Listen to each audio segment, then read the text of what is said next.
तो उस दिन एक्चुअली हुआ क्या, जब हम एग्ज़ाम सेंटर पर जा रहे थे तो ना हम थोड़ा लेट हो गए थे। तो पहले तो मैं बड़ी नर्वस हो गई, तो उसके बाद मेरे को नॉर्मलाइज़ होने में थोड़ा टाइम लगा। हिंदी में कहीं ना कहीं स्टार्टिंग में ऐसा रहा कि मैं बहुत ज़्यादा स्पेलिंग मिस्टेक कर देती या थोड़ी ग्रामर में मिस्टेक हो गई, तो हिंदी में नंबर कटते थे। पर मेरा हिंदी में ना 8th में आकर थोड़ा इंटरेस्ट बनने लगा। तो जैसे मैंने 8th में बुक लिखी थी इंग्लिश में, फिर मैंने थोड़ा थोड़ा हिंदी में लिखना स्टार्ट किया। किताब लिखी है? हाँ, 8th में लिखी थी मैंने। किताब का क्या नाम था? उसका था hidden doors to mystic land, मतलब एक फिक्शियस बुक थी, फिक्शियस कैरेक्टर्स थे और थोड़ा साई फाई उसकी थीम थी।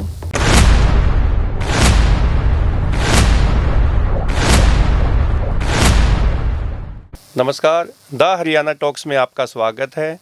आज हम स्टूडियो में एक ऐसी होनहार बेटी से बातचीत करेंगे जो अभी सीबीएसई जो मैट्रिक का रिज़ल्ट आया है 10वीं क्लास का, उसमें 99.8 मार्क्स उन्होंने हासिल किए हैं। ये आज के टाइम में वैसे मार्क्स आना कोई बड़ी बात नहीं है, लेकिन इतने नंबर आना ये एक बड़ी बात हो सकती है। और वो भी आज के टाइम में सोशल मीडिया के ज़माने में जो बच्चे घंटों सोशल मीडिया पे रहते हैं, वो पढ़ाई में भी इतने अच्छे हो सकते हैं। ये आज हम गर्विका सिंह से बात करेंगे। ये बेटी ने ये उपलब्धि हासिल की है, तो यही बताएंगी कि कैसे इतने नंबर इन्होंने हासिल किए हैं। गर्विका, स्टूडियो में आपका स्वागत है। Thank you. सभी को नमस्कार। मेरा नाम गर्विका सिंह है और मैं the Shriram universal school Rohtak की छात्रा हूँ। तो स्कूल का नाम तो आपने बता दिया, लेकिन ये नहीं बताया कि गर्विका सिंह का मीनिंग क्या है। गर्विका एक्चुअली एक कन्नड़ शब्द है जिसका मतलब है जिस पर गर्व हो। तो आपने तो माँ बाप को भी गर्व से फलीभूत कर दिया और रोहतक के लोगों को भी। और आज हमारे स्टूडियो में तो हम भी आज काफ़ी अच्छा महसूस कर रहे हैं कि ये कितनी होनहार बेटी जो है वो स्टूडियो में है। हाँ जी सर, थैंक यू। आपने मेरे को ये अपॉर्चुनिटी दी, मैं यहाँ पर आऊँ, आपसे बात करूँ। तो अब हम आते हैं कि ये जो आपने 99.8, देखो सुनने में तो बहुत मुश्किल सा दिखता है हमें कि भाई इतने नंबर भी आ सकते हैं, लेकिन वो एक नंबर जो है वो कौन से सब्जेक्ट में कम आया? वो मेरा साइंस में कम आया और मेरे को जैसे पेपर देकर आई, मेरे को उसी टाइम आइडिया हो गया था कि मेरे कहीं ना कहीं मैं कुछ मिस्टेक करके आई हूँ। तो उसमें मेरे को ये पहले डाउट था कि हाँ, यहाँ पर थोड़ा नंबर कट सकता है। तो उस दिन एक्चुअली हुआ क्या, जब हम एग्ज़ाम सेंटर पर जा रहे थे तो ना हम थोड़ा लेट हो गए थे। तो पहले तो मैं बड़ी नर्वस हो गई, तो उसके बाद मेरे को नॉर्मलाइज़ होने में थोड़ा टाइम लगा। फिर बाकी पेपर तो अच्छा गया, बट एक कहीं ना कहीं कन्फ्यूजन था उस क्वेश्चन में, बट ठीक है। घर आके चेक किया था? हाँ, घर आके चेक किया था जब सारे एग्ज़ाम्स ख़त्म हो गए थे तब। उससे पहले नहीं, क्योंकि उससे पहले अगर मैं चेक करती और फिर वो गलत होता तो शायद थोड़ी टेंशन हो जाती। इसलिए मैंने जब लास्ट एग्ज़ाम था वो देकर आई, उसके बाद चेक किए थे सारे आंसर्स। तो साइंस का पेपर कब था? साइंस का पेपर हमारा 3rd पेपर था। अच्छा, इससे पहले 2 पेपर हाँ, हो इससे चुके पहले थे। 2 पेपर हो चुके। वो कैसे हुए? अच्छे गए थे, मतलब उनमें मैं कॉन्फिडेंट थी कि हाँ, इनमें अच्छे नंबर आएंगे। तो अब ये बताना कि जो 100 में से 100 यानी कि 100 में से 100 नंबर कौन कौन से सब्जेक्ट में आए? मेरे साइंस को छोड़ के बाकी maths, English, Hindi, IT and social studies, in 5 subjects में 100 आउट ऑफ 100 है। देखो, सीबीएसई स्कूल में जो बच्चे पढ़ते हैं ना, उनको तो मानते हैं कि वो उनकी इंग्लिश अच्छी होती है, हो सकता है ग्रामर इतनी अच्छी नहीं हो, लेकिन बोलने में तो काफ़ी अच्छे बच्चे होते हैं। लेकिन मैथ में भी आपके तो 100 नंबर है। ये कैसे, ये कॉम्बिनेशन कैसे, हिंदी में भी इतने अच्छे और मैथ इंग्लिश में भी इतने अच्छे? मैथ्स में तो मेरा स्टार्टिंग से इंटरेस्ट था, मैथ्स मेरी स्टार्टिंग से अच्छी थी और 10th तक तो मैथ्स ईजी भी है, तो मेरा उसमें स्टार्टिंग से इंटरेस्ट था और हमेशा से अच्छे नंबर आते थे। हिंदी में कहीं ना कहीं स्टार्टिंग में ऐसा रहा कि मैं बहुत ज़्यादा स्पेलिंग मिस्टेक कर देती या थोड़ी ग्रामर में मिस्टेक हो गई, तो हिंदी में नंबर कटते थे। पर मेरा हिंदी में ना 8th में आकर थोड़ा इंटरेस्ट बनने लगा। तो जैसे मैंने 8th में बुक लिखी थी इंग्लिश में, फिर मैंने थोड़ा थोड़ा हिंदी में लिखना स्टार्ट किया और हिंदी मेरे को फिर अच्छी लगने लगी। कहानी जैसे शॉर्ट स्टोरीज़ टीचर्स लिखवाते या और एसेस लिखवाते, तो मेरे को वहाँ पर इंटरेस्ट मेरा बना हिंदी में। और हमारे टीचर ने भी जब जब मैंने गलतियाँ की, या एक बार तो 8th में ऐसा हुआ कि मेरा 2 नंबर कट गए थे हिंदी में, तो मैं बहुत रोई थी उस दिन क्लास में। कि तब मैम ने समझाया कि कोई नहीं बेटा, ऐसा होता है, नंबर कटते रहते हैं, आगे तैयार करना, अच्छे से प्रिपेयर करना। तो ये नहीं कहा कि हिंदी में कटे, कोई नहीं, इंग्लिश में तो नहीं कटे, ऐसा नहीं महसूस हुआ? नहीं, मतलब हाँ, तब मेरे को ऐसा लगा कि मेरी हिंदी वीक है। बाकी सब्जेक्ट्स में तो ठीक आए थे, बट हिंदी में ही कटे थे। तो हिंदी से भी उतना ही प्यार करते हो जितना इंग्लिश से करते हो, हाँ। या कहीं ज़्यादा? नहीं, दोनों में अच्छे, मतलब दोनों में मैं लिखती भी हूँ, और दोनों में इंटरेस्ट है मेरा, मतलब लिटरेचर में दोनों। किताब लिखी है? हाँ, 8th में लिखी थी मैंने। किताब का क्या नाम था? उसका था hidden doors to mystic land. मतलब एक फिक्शियस बुक थी, फिक्शियस कैरेक्टर्स थे और थोड़ा साई-फाई उसकी थीम थी।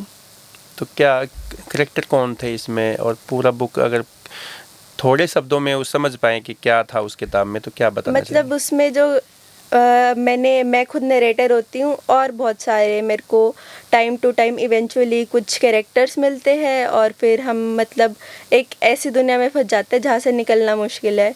तो वहाँ पर अलग अलग स्टेजेस पर हमें अलग अलग रास्ते मिलते हैं, तो उन्हें मिस्टिक डोर्स कहा गया है। मतलब इवेंचुअली या फिर अनएक्सपेक्टेडली जो हमें उधर रास्ते मिलते हैं, उसके बारे में ये। जैसे टीवी शो आते हैं सर्वाइवल इंडिया और इस तरीके के, वो जंगल में चले जाते हाँ। हैं, फिर वो उनको खाने को कुछ नहीं मिलता, फंस जाते हैं बर्फ में, तूफान में, ऐसे ही? हाँ जी, वो ऐसा ही कुछ था? हाँ, उसका जॉनरा मतलब साई-फाई था। तो फिर उस जो आप तो कैरेक्टर थे इसमें में ना, हाँ, नरेटर। तो कैसे निकले फिर उसमें से? लास्ट में मतलब कई 3-4 दुनिया में घुसते, उसके बाद हमें एक अजीब सा होल मिलता है, एंड उसके बाद हम उस रास्ते के थ्रू निकलते हैं। तो ये किताब जो बुक कब लॉन्च की थी? ये मैंने लिख तो ली थी जून में, और उसके बाद मतलब मैं थोड़ी शाय थी, तो मैंने उस टाइम किसी को बताया नहीं। मम्मी पापा को पता था और घर वालों को, बाकी को पता था, बट स्कूल में मैंने किसी को नहीं बताया। फिर फेब में या फिर जनवरी में मैंने स्कूल में जाके टीचर्स को दिखाई, और तब उन्होंने अप्रिशिएट भी किया। ब्री बुक्स वेबसाइट से मैंने बुक लिखी थी, और अभी ब्री बुक्स और अमेज़ॉन दोनों पर अवेलेबल है, ऑनलाइन ले सकते हैं। हाँ जी। तो जब हम अभी वो करेंगे, आपका पॉडकास्ट कंप्लीट हो जाएगा, तो उसको हम अपने द हरियाणा टॉक्स पे चलाएंगे, यूट्यूब पे, इंस्टाग्राम पे, फेसबुक पे। तो आपका इंस्टाग्राम का जो अकाउंट है वो क्या है? मैं किसी भी social media account except WhatsApp किसी पर नहीं हूँ अभी तक। व्हाट्सएप पे भी नहीं हो? व्हाट्सएप पर हूँ, बाकी और कोई सोशल मीडिया अकाउंट नहीं है। तो सोशल मीडिया अकाउंट इंस्टाग्राम पे आज तो दुनिया ही में जो यंगस्टर है, या जो जेनजी हम जिनको बोलते हैं, वो तो है ही आज के टाइम में सोशल मीडिया पे और इंस्टाग्राम पे। हाँ जी सर, बट मेरा स्टार्टिंग से ही इन सारे प्लेटफॉर्म्स पर कुछ एज सच इंटरेस्ट नहीं रहा ना। मतलब पेरेंट्स का भी नहीं है। जैसे पापा तो बताते हैं कि उन्होंने रिसेंटली अपने सारे account social media, YouTube, Facebook सारे डिलीट किए थे, और मतलब ऐसे वो एक शो ऑफ का प्लेटफॉर्म बोल सकते हैं हम। और मुझे कोई इंटरेस्ट नहीं है कि हम अपनी प्राइवेसी को ब्रीच करके शो ऑफ करें, तो इंस्टेड ऑफ दैट मैं नहीं करती हूँ सारी चीज़ें। तो स्कूल में जो आपके जो फ्रेंड्स है वो आपको चिढ़ाते नहीं कि आपका तो अकाउंट भी नहीं है सोशल मीडिया मतलब मोस्टली के पास है। मेरे तो 2-4 दोस्तों को छोड़कर सभी के पास है। वो ऐसा बोलते भी है कि तू क्यों नहीं है, बट मेरा अलग इंटरेस्ट है, उनका अलग इंटरेस्ट है। तो इस चीज़ से रिलेटेड हमें कभी कभार आर्ग्यूमेंट भी हो जाता था कि तू क्यों नहीं करती है, हम सब है, तू भी आ जा, स्नैपचैट पे आ जा। हाँ जी। नाम तो सुना होगा। हाँ जी। अच्छा, तो अब हम आते हैं कि आपने जो पढ़ाई जो की, जो इतना अच्छा आपने स्कोर किया है, वो कैसे किया? उसके लिए कोई टाइम टेबल होता था, घंटों पढ़ाई होती थी, या कम समय में ज़्यादा पढ़ते थे? क्या कैसे करते थे वो सब? मतलब मैंने स्टार्टिंग में बहुत टाइम टेबल बनाने की कोशिश की कि ऐसा ऐसा, बट वो कभी ना कभी कुछ ना कुछ गलत हो जाता और वो फॉलो नहीं हो पाता। पर उसके अलावा मैंने जैसे स्टार्टिंग में तो थोड़ा थोड़ा करके स्टार्ट किया, और ऑन एन एवरेज घर पर आने के बाद जो क्लास वर्क कराया, होमवर्क कराया, वो 4 से 5 घंटे में पूरा कर लिया, और थोड़ा एक्स्ट्रा उसके अलावा जो पढ़ना है वो पढ़ लिया। जो रिवीजन शीट्स हमारे टीचर्स ने दिए, नोट्स उन्होंने लिखवाए, वो सारे रिवाइज़ किए। और सबसे ज़्यादा ज़रूरी अगर मेरे को लगता है सीबीएसई एग्ज़ाम्स में कोई चीज़ है तो वो है एनसीईआरटी बुक्स, उन्हें बार बार पढ़ना। हमारे जैसे स्कूल में 3 प्री बोर्ड्स हुए तो उसमें एनसीईआरटी की हमने 3 4 बार रिवीजन की, तो वो उसी की वजह से आई थिंक ये पॉसिबल हो पाया। और ड्यूरिंग एग्ज़ाम टाइम्स तो जैसे मैं घर पर थी तो 10 to 11 आवर्स पढ़ती थी। 10 से 12 घंटे वो कैसे निकालते थे? घर पर होते क्योंकि तो देखो स्कूल में भी जाना होता है, फिर आपको खाना भी होता है, फिर आपको मम्मी पापा के साथ टाइम भी स्पेंड करना होता है, मतलब बहुत सारे, लेकिन सोते भी होंगे, तो इतने घंटे कैसे? एग्ज़ाम टाइम्स पर तो सिर्फ स्टडीज़ पर ही फोकस होता था कि एग्ज़ाम टाइम्स पर पढ़ ले। बाकी जो एक्स्ट्रा को करिकुलर एक्टिविटीज़ है उनमें भी पार्टिसिपेट किया मैंने, एक्टिवली पार्टिसिपेट किया। और जैसे हमारे स्कूल में एमयूएंस होते थे या डिबेट कंपटीशन, आर्ट फेस्ट्स हो रहे हैं, उन सब में पार्टिसिपेट किया। सिर्फ स्टडीज़ नहीं की, और चीज़ों में भी अपना कंट्रीब्यूशन किया। स्पोर्ट्स भी किया? स्पोर्ट्स में मैं कहीं ना कहीं थोड़ी इनएक्टिव रही हूँ, बट बाकी चीज़ों में मैंने पार्टिसिपेट किया। क्योंकि आज तो गर्ल्स जो है लड़कियाँ वो स्पोर्ट्स में बहुत अच्छा कर रही है। हाँ जी। किसी नेशनल इंटरनेशनल फेम जो गर्ल है, कोई लड़की है स्पोर्ट्स में, जानते हो किसी का नाम? हाँ जी। कौन है बताओ? सानिया नेहवाल हैं, बाकी अपने यंगस्टर्स भी हैं जैसे दिव्या, चेस में बहुत अच्छे हैं। बहुत सारे एग्जाम्पल्स हैं आज के दिन में। तो मन्नू भाकर अभी शूटिंग में उन्होंने इंडिया के लिए ओलंपिक्स में खेला था। रेसलिंग में साक्षी मलिक ने हाँ जी। पहली इंडियन वुमेन रेसलर है जिसने इंडिया को मेडल दिलाया है। हाँ जी। तो आपने कभी नहीं सोचा कि पढ़ाई के साथ साथ मैं भी स्पोर्ट्स में जाऊंगी?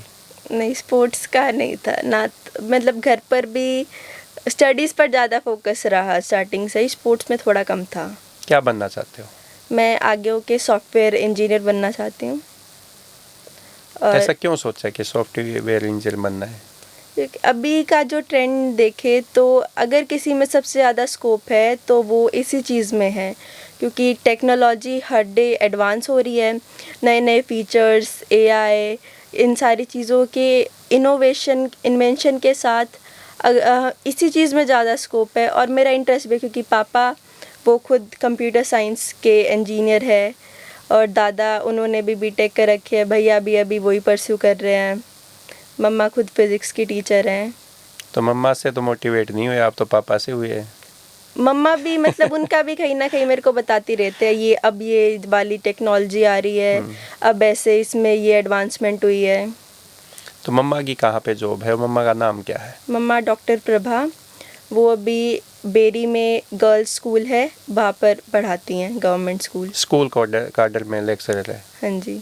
और पापा एमडी यूनिवर्सिटी, वहाँ पर कंप्यूटर साइंस के प्रोफेसर है, और कंप्यूटर सेंटर यूआईटी में। हाँ जी, यूआईटी, और कंप्यूटर सेंटर के डायरेक्टर है फिलहाल। तो पापा जो है यूनिवर्सिटी में है, आप भी यूनिवर्सिटी में रहते होंगे क्योंकि वहीं पे रेजिडेंस होगा? नहीं, हम बाहर रहते हैं यूनिवर्सिटी। बाहर रहते हो? तो यूनिवर्सिटी में तो इतना अच्छा इन्वायरमेंट है, वहाँ पे क्यों नहीं रहते? कभी आपने कहा नहीं पापा इतना अच्छा कैंपस है, यहीं पे सब लोग प्रोफेसर हैं, सब यहाँ पे मकान ले रहे, तो आप क्यों नहीं लेते? मतलब जब उस टाइम पहले रहते थे, फिर उसके बाद मेरा स्कूल थोड़ा दूर था वहाँ से, फिर मैं छोटी थी और मम्मा पापा दोनों जॉब पर चले जाते, तो फिर हमारा जहाँ पर नानी का घर है वहाँ पर थोड़ी ही दूर वहाँ पर शिफ्ट हो गए, क्योंकि फिर वो नाना नानी संभाल लेते थे जब मम्मा पापा जॉब पर जाते थे, तो इसी वजह से बाहर ही घर बनाया। तो नाना नानी के पास ज़्यादा रहे हो बचपन में? नाना नानी के पास ज़्यादा रहे हैं। कहाँ पे रहते थे? नाना नानी जनता कॉलोनी। अच्छा, तो मम्मी पापा से ज़्यादा तो फिर नाना नानी का अधिकार है आप पे। बिल्कुल। और अच्छा ये बताओ, जैसे हम बताएं बच्चों को जो भी 10th का एग्ज़ाम अभी देंगे आगे, और या जो पढ़ाई कर रहे हैं, वो किन चीज़ों का ध्यान रखें कि भाई हमें अच्छा स्कोर लेके आना है, तो हमें क्या करना चाहिए, पढ़ाई कैसे करनी चाहिए, टाइम टेबल बनाना चाहिए, मुश्किल सब्जेक्ट को कैसे आसान बना सकते हैं, तो आप क्या उनको बताना चाहेंगे? सबसे पहली चीज़ तो जो भी टीचर क्लास में करा रहा है उसे रेगुलरली कंसिस्टेंसी के साथ करो। उन्होंने जो नोट्स लिखवाए हैं, जो आपको रिवीजन शीट्स दी हैं, जो और एक्स्ट्रा वर्कशीट या जो भी होमवर्क दिया है, उससे हर रोज़ का हर रोज़ करो। प्रोक्रेस्टिनेशन नहीं करना, फिर उसकी वजह से काम पेंडिंग होता जाता है, बैकलॉग होता जाता है। तो कंसिस्टेंसी से काम करो। कोई चीज़ नहीं समझ आती है तो उसी टाइम अपने टीचर से जाकर डाउट क्लियर करो। और एग्ज़ाम टाइम में तो जितनी बार तुम एनसीईआरटी पढ़ सकते हो उतनी बार पढ़ो, क्योंकि कई बार क्या होता है, सीबीएसई जो बोर्ड का क्वेश्चन पेपर आता है उसमें यूकेयू एनसीईआरटी से क्वेश्चन उठ के आ जाते हैं। तो एनसीईआरटी अच्छे से पढ़नी है और डाउट्स क्लियरेंस रखनी है हमेशा। तो टीचर्स जो है वो कैसा व्यवहार करते हैं? जो बच्चे, देखो हर एक बच्चा तो टॉपर नहीं हो सकता, हाँ जी। तो क्या टीचर सभी बच्चों के साथ एक जैसे व्यवहार करते हैं? मतलब टीचर क्लास में तो सबके साथ इक्वालिटी रखते हैं, बट जैसे कोई बच्चा वीक है तो उसको वो मोटिवेट करते हैं कि तुम यहाँ पर अच्छा करो, और जो ऑलरेडी अच्छा कर रहा है उसकी फिर छोटी छोटी गलतियाँ देखने लग जाते हैं। जैसे मेरी हिंदी में थी, मात्रा की गलती होती थी तो मैम वहीं पे बोलती कि ऐसे नहीं, इसको ऐसे लिखो। या कोई इंग्लिश में क्वेश्चन आंसर लिख रही हूँ तो उसमें थोड़ी लैंग्वेज गलत लिख गई तो मैम वहीं पे बताती थी कि इस क्वेश्चन को ऐसे लिखना है। लास्ट टाइम पे जैसे मेरा इंग्लिश का एग्ज़ाम था बोर्ड्स का, उससे मैंने जस्ट एक दिन पहले मैम को मैसेज किया कि मैम मेरे को ना कॉम्प्रीहेंशन पैसेजेस में लग रहा है, मैं नंबर कटवा के आ सकती हूँ। तो मैम ने उसी टाइम मेरे को कुछ सैम्पल पेपर्स भेजे, कुछ और सैम्पल भेजे कॉम्प्रीहेंशंस के। तो कभी चिढ़ नहीं होती थी कि मैम ने मेरे नंबर काट दिए, तो मम्मी को आके शिकायत की, पापा को शिकायत की, देखो मेरा सही था, और बच्चों का 5 में से 3 नंबर दे दिए, 4 दे दिए, मेरे 2.5 दिए, 2 दिए, ऐसा कभी शिकायत की? होती थी कभी। और एक बार तो हमारा शायद सेकंड प्री बोर्ड था, उसमें क्या हुआ, मेरा मैथ्स में पूरा क्वेश्चन ठीक था, बस मैंने एक कैलकुलेशन मिस्टेक कर दी, और वो भी मतलब 2.5 + 3.5, उसे मैंने 5 लिख दिया, 6 आना था। और इवेंचुअली उसमें मेरा फिर वो पूरा क्वेश्चन गलत हो गया। मतलब उस बात पर घर पर भी भाइयों ने, कज़न्स ने बहुत चिढ़ाया मेरे को कि 2.5 + 3.5 = 5 लिखती है, बेसिक मैथ्स भी नहीं आता। तो गुस्सा जो चिढ़ाया भैया ने और सब लोगों ने, तो इसलिए फिर वो टॉप किया। मतलब मैथ्स तो मेरा था ही अच्छा, बाकी मैथ्स में फिर छोटी छोटी गलतियाँ जो कैलकुलेशन बेस्ड होती है वो होती थी, उन पर काम किया। किचन का काम भी आता है? बेसिक सर्वाइवल जितना, बाकी और कुछ एक्स्ट्रा नहीं आता। अगर मम्मी जैसे स्कूल में है, पापा भी यूनिवर्सिटी में है, और आप घर में अकेले हो, स्कूल से आए हो, खाने का कुछ मन किया तो क्या बनाते हो? खाने में मेरे को रोटी बनानी आती है। आती है? हाँ, रोटी गोल बनती है कि वो ऐसे गोल टेढ़ी बन मेढ़ी? जाती है। रोटी अपना पराठा बना लो, मैगी, पास्ता, ये तो सब आते ही हैं। बाकी आज सच खाने का जो मिलता है मैं घर में वही खा लेती हूँ। नहीं, खा लेना तो अलग बात है, बनाने की बात कह रहा हूँ। बना क्या लेते हो? जैसे रोटी तो पता ही, आपने रोटी बना लेते हो, मैगी बना लेते हो, तो कोई स्पेशल जो आपकी डिश है वो बना लेते हो जो आपको सबसे ज़्यादा पसंद है? मेरे को मतलब स्प्राउट्स बहुत अच्छे लगते हैं, तो मैं मोस्ट ऑफ द टाइम मम्मा स्प्राउट्स कर देती है, मैं उसमें बाकी अपना जो नमक मिर्च सैलेड है डाल वो के सब डाल के। बाकी कुकिंग में मेरे को थोड़ा कम काम आता है। अब शादी हो जाएगी और इन लॉज आगे कभी तो कहेंगे कि भाई हमें तो किचन का काम तो आना ही चाहिए, तो प्रॉब्लम नहीं आएगी? वो आगे सीख लूँगी। मतलब कंप्रोमाइज़ नहीं करोगे, मतलब कंप्रोमाइज़ कर लोगे इसमें? मतलब आना चाहिए, या ऐसे कह सबको दोगे आना देखो भाई मेरे को किचन का काम तो मैं करूँगी नहीं, जॉब करवा लो मेरे से जितना करवानी है। ये मतलब किचन का काम तो ऐसे सबको आना चाहिए, बेसिक सर्वाइवल स्किल्स है। आगे कहीं पर पेरेंट्स से दूर जाना पड़ता है तो तब भी आना चाहिए, तो ये तो सीखना पड़ेगा। तो आपका जो सक्सेस मंत्र है वो एक लाइन में बता दो और फिर हम अपने पॉडकास्ट को फिनिश करते हैं। देखो, consistency is the key to success. मतलब to each one of you I would say believe in your potential and remain consistent in your efforts. Thank you sir. आपने हमें टाइम दिया, हमारे पॉडकास्ट में आए और आपने बहुत सारी ऐसी बातें बताई हैं कि जो कि है तो वो बहुत ही छोटी बातें, लेकिन वो जीवन में बदलाव कर सकती है। किसी भी बच्चे को जो पढ़ता है, जो जॉब की तैयारी करता है, ये छोटी-छोटी बातें हैं, अगर उनका ध्यान रखे तो कोई भी अच्छा स्कोर कर सकता है, वो कामयाब हो सकता है जीवन में। आपने हमें समय दिया, आपका बहुत-बहुत धन्यवाद। थैंक यू सर, आपने मेरे को अपॉर्चुनिटी दी इधर आने के लिए। Thank you.